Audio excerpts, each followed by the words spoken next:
Today is Friday, January 10th, and I'm just wondering if the winner of tonight's Ohio State-Texas college football semifinal shouldn't and won't be considered the favorite to win it all in college football this year.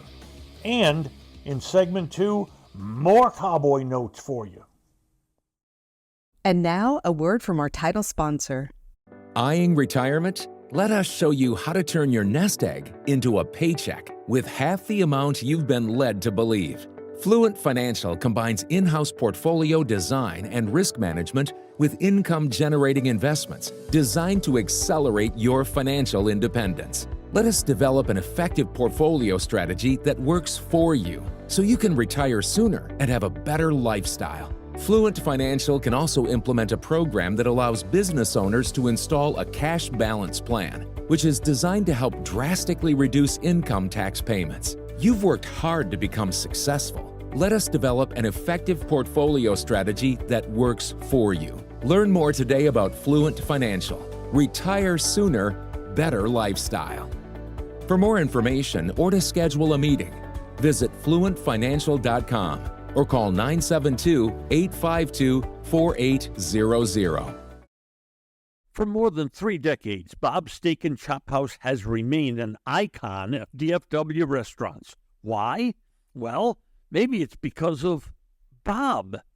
He's fanatical about cleanliness and friendliness, and his food, oh my Lord, his food.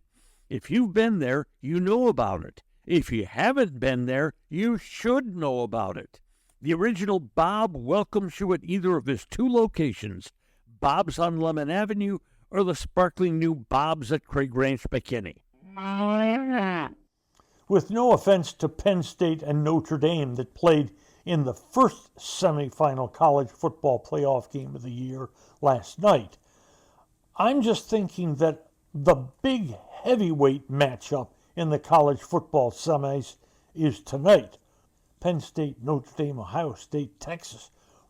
Wow, that's a bunch of heavyweights.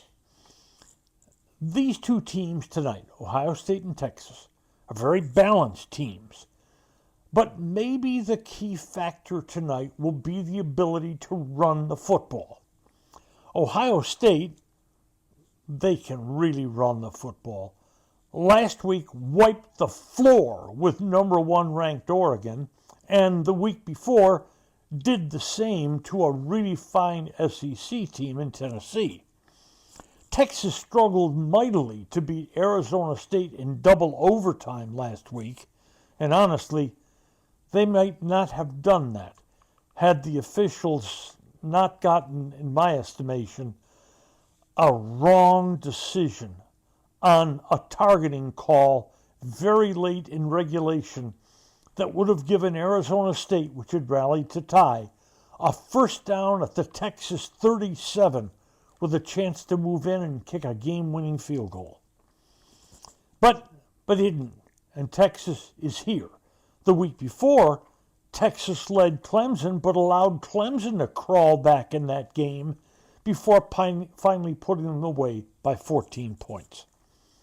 These 4 results, the Ohio State's laughing wins, and Texas seems struggles to put away lesser teams, Clemson and Arizona State, have changed the perception of this game and changed the line on this game.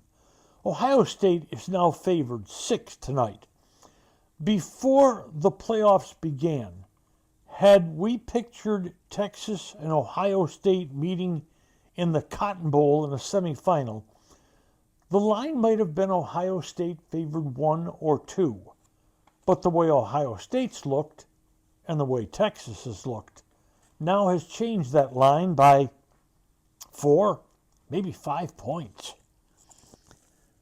It's worrisome for Texas that Arizona State was able to shut down the Texas running game, because now Texas faces the number 1 defense in the country in Ohio State, and they shut down Tennessee and Oregon pretty easily. But realize this. This Texas team has a mighty fine defense also. And trying to determine the winner of a game like this based on what we've seen just in the last couple of weeks can be a very dangerous approach to handicapping a game. But if Texas running game is not productive, I think they face a significant challenge in trying to beat Ohio State. And one final note. With the weather in Dallas-Fort Worth these days, thank heavens the Cotton Bowl is no longer being played at the Cotton Bowl, which is outdoors, instead of AT&T Stadium, the home of the Cowboys. But whatever the outcome, tonight's winner, I think, will be the favorite in the college football championship game. Next, to the NFL and more Cowboy notes. You know Volvo's reputation for building beautiful, long-lasting cars. Well, Crest Volvo Cars, located at 121 on the Tollway in Frisco, has over 300 brand-new Volvos at terrific prices. And there's also that hard-to-find low interest available. When you're at Crest Volvo, say howdy to General Manager Mike Brusen. Then test drive your favorite Volvo, Crest Volvo, off 121 on the Tollway in Frisco. The Cowboys will draft 12th in the first round. Their top two needs, defensive tackle, especially if Osa Odigizua leaves to free agency, and running back, especially if Rico Dowdle leaves to free agency. If Dowdle does leave, the Cowboys must cross their fingers that Boise State stud Ashton Jeanty makes it to them at number 12.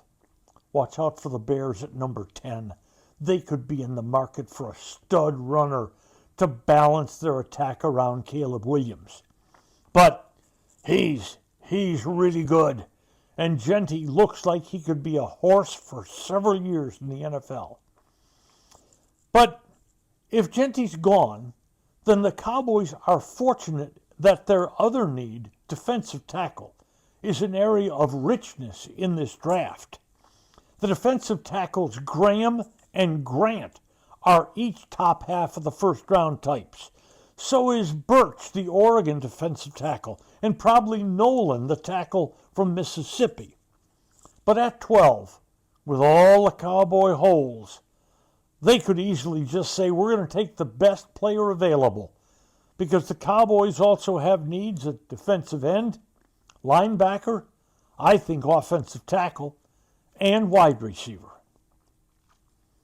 Remember Kellen Moore and all the grief he got when he was the offensive coordinator at the Cowboys for 4 years? Well, Moore left 2 years ago, spent 1 year with the Chargers, and then this year moved to the Eagles as their offensive coordinator. And presto, the Eagles jumped, scoring 3 points a game under Moore's guidance.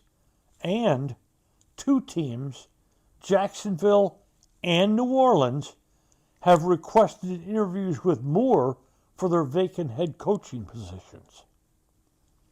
And finally, I was really interested this week in a column by Tim Cowlishaw, the fine writer with the Dallas Morning News, where he selected his 5 coaches as possible next head coaches of the Cowboys if they don't retain Mike McCarthy. Washington offensive coordinator Cliff Kingsbury, Ole Miss head coach Monty Kiffin, Minnesota defensive coordinator Brian Flores, ex-NFL coach John Gruden, and Texas head coach Steve Sarkisian. I love Tim. He's a wonderful columnist, and he's had a wonderful career. But let's look a little more closely at those 5 possibilities. Kingsbury, he's a fine offensive coordinator, but as a head coach at Texas Tech, he just didn't get it done. He was 19-35 in Big 12 play. Now, overall, his record wasn't terribly bad, but a lot of that was very soft pre-conference scheduling. Then he went to Arizona, where he had one good year, but overall in 4 years was 28, 37, and 1. Kingsbury might be the type who's a fine offensive coordinator, and that's it. Now, there's nothing wrong with that. But a lot of fine offensive and defensive coordinators have failed as head coaches in the National Football League. Then let's go to Kiffin, who's making $9 million at Mississippi, and Sarkisian, who'll make $10.4 million next year at Texas.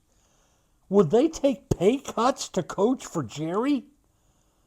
I don't think so. Next, Flores is a good name.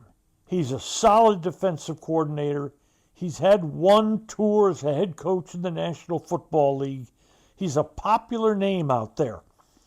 But I get a feeling that if the Cowboys are dismissing McCarthy, they're going to look for an offensive head coach and try to keep Mike Zimmer as their defensive coordinator if Zimmer wants to stay. And finally, there's former head coach John Gruden. As my wife Mary sometimes tells me, no, just no. Today's episode brought to you by Fluent Financial. Retire sooner, better lifestyle. And by Crest Cars. There's good, there's better, and then there's Crest. And by Bob's Steak and Chop House. Thanks for listening to today's episode of Just Wondering with Norm Hitzges. If you enjoyed what you heard, please hit follow, and a fresh new episode will be delivered to you every Monday, Wednesday, and Friday. And if you know someone who might enjoy our work, please share it with them. I'm Norm Hitzges, and I'm always just wondering about something. And I'm Mary Hitchkus, and I'm just wondering too.